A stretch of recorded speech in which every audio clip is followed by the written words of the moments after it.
Hi, in today's video, I'm going to show you how to use Venmo on Doordash. Of course, I'm not going to show you through the interface of Venmo, so if you're looking for that, I'm truly sorry. So first of all, of course, you'll need to go and download the Venmo app if you don't have it already.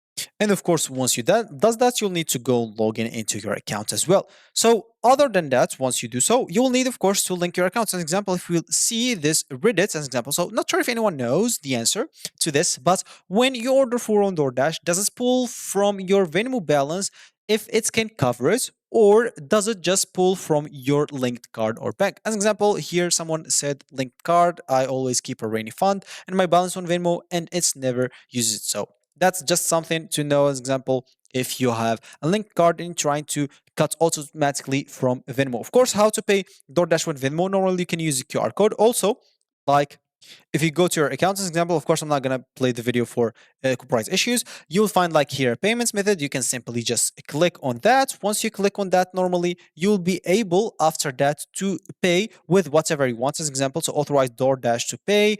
As an example, so you can choose DoorDash as an example from there and pay simply your DoorDash. Simply click on agree, choose the balance where you want to pay from, and you should be good to go. So that's going to be it for me in this video. Thank you for watching and goodbye.